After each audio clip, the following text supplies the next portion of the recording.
ఒక్క సుందరకాండ దగ్గరికి వచ్చేటప్పటికి మాత్రం మహర్షి కథా సంబంధమైనటువంటి పేరు పెట్టకుండా సుందరకాండ అని పేరు పెట్టారు. ఎందుకు ఆ కాండ సుందరకాండ అయింది అంటే మొట్టమొదటి కారణం అది పారాయణ కాండ. శ్రీరామాయణానికి అంతటికీ కూడా శక్తి ఎక్కడ నిక్షేపింపబడి ఉంది అంటే సుందరకాండలోనే నిక్షేపింపబడింది. అందుకే శ్రీరామాయణం పారాయణ చేసేటటువంటి వాళ్ళు ఒక నియమాన్ని పాటిస్తూ ఉంటారు. ముందు సుందరకాండ చదివి తర్వాత బాలకాండ మొదలు పెడతారు. మళ్ళీ బాలకాండ, అయోధ్యకాండ, అరణ్యకాండ, కిష్కింధకాండ అయిన తర్వాత మళ్ళీ సుందరకాండ చదివి యుద్ధకాండ చదువుతారు. అంటే శ్రీరామాయణం చదివేటప్పుడే సుందరకాండ పారాయణం అవుతుంది. పారాయణ యోగ్యత కలిగినటువంటి కాండ సుందరకాండ. అంత శక్తివంతమైనటువంటి కాండ. కేవలం అదొక్కటే కారణమని కాదు. సుందరే సుందరో రామ, సుందరే సుందరీ కథ, సుందరే సుందరీ సీత, సుందరే సుందరం వనం, సుందరే సుందరం కావ్యం, సుందరే సుందర కపి, సుందరే సుందరం మంత్రం, సుందరే కిమ్న సుందరం. అసలు సుందరకాండలో సుందరం కానిదేముంది? బాగా సంప్రదాయజ్ఞులైనటువంటి పెద్దలు ఒక మాట చెప్తుంటారు. ఈ లోకంలో సౌందర్యము అనేటటువంటి మాటకి చిరునామా వెతకాలి అంటే రెండు చోట్ల దొరుకుతుంది అని. ఒకటి వాల్మీకి మహర్షి కృతమైనటువంటి శ్రీరామాయణాంతర్గతమైన సుందరకాండ, రెండవది శంకర భగవత్పాదాచార్య కృతమైనటువంటి సౌందర్యలహరి. ఈ రెండే సౌందర్యమునకు ఆలవాలములు. అందులో రామచంద్రమూర్తి బాహ్యమునందు బహుసుందరాకారుడు. పుంసాం మోహనరూపాయ పుణ్యశ్లోకాయ మంగళం.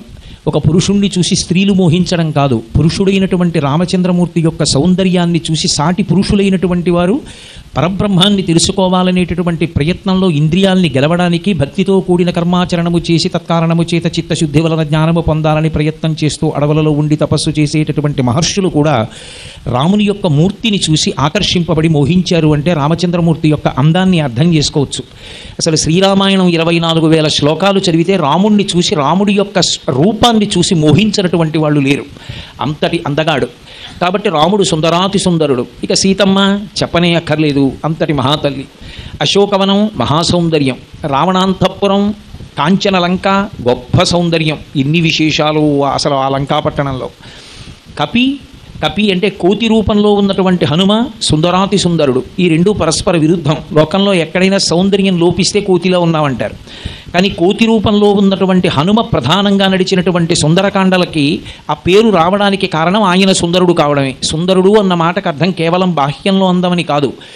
ఎవరు ఆత్మని అనుభవంలోకి తెచ్చుకుని ఒక యోగిగా నిలబడగలుగుతాడో అటువంటి యోగి యొక్క కథ చెప్పబడినటువంటి కాండ కాబట్టి అది సుందరకాండ. కాబట్టి స్వామి హనుమ యొక్క విశేషమైనటువంటి కథాంశాన్నంతటినీ కూడా చెప్పిన కాండ కాబట్టి అది సుందరకాండ. ఇక అసలు అది సుందరము అని చెప్పడానికి ఇది కారణము కాదనడానికి ఏముంది? అన్నీ సౌందర్యములే. అందుకే సుందరే కిమ్న సుందరం, అది సుందరము కాదు అనడానికి సుందరకాండలో ఏముంది కనుక. కాబట్టి ఆ కాండకి సుందరకాండ అని పేరు వచ్చింది. ఒక యోగిగా ఆత్మజ్ఞానాన్ని అనుభవంలోకి తెచ్చుకోవడానికి చేసేటటువంటి ప్రయత్నం అంతర్లీనంగా కథాభాగంలో నడుస్తూ ఉపాసనా రహస్యములని అనేకమైనటువంటి వాటిని లోకానికి ప్రబోధం చేసిన కాండ కాబట్టి ఆ కాండ సుందరకాండ. అన్నిటినీ మించి సుందరకాండకున్నటువంటి బలం రాముడు ఆ కాండలో కనపడకపోవడం.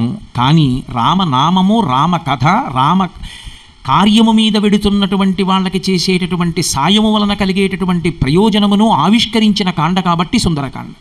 మిగిలిన కాండలలో రాముడు కనపడతాడు, రాముడు కథలో అంతర్భాగంగా ఉంటాడు, రాముడు నడుస్తాడు, రాముడు బాధపడతాడు, రాముడు శోకిస్తాడు, రాముడు ప్రబోధం చేస్తాడు, రాముడు బాణం విడిచిపెడతాడు, రాముడు యుద్ధంలో పాల్గొంటాడు, రాముడు కూడా దెబ్బలు తింటాడు. ఇన్ని ఉంటాయి. కానీ ఒక్క సుందరకాండ దగ్గరికి వచ్చేటప్పటికి మాత్రం రాముడు ఎక్కడా కనపడడు. ఎక్కడా రాముడు కనపడకపోయినా 1కి 10 మార్లు రామకథ చెప్పబడింది సుందరకాండలో. అది ఎవరి నోటి వెంట? వాక్యజ్ఞుడై ఎక్కడ ఎంత మాట్లాడాలో తెలిసినటువంటి మహాపురుషుడైనటువంటి హనుమ నోటి వెంట ఎన్నో మార్లు రామకథ చెప్పబడి ఆ రామకథ యొక్క బలమేమిటో నిరూపించిన కాండ కాబట్టి సుందరకాండ కాదు. అసలు రామనామము యొక్క గొప్పతనం ఏమిటో లోకానికి చెప్పిన కాండ సుందరకాండ.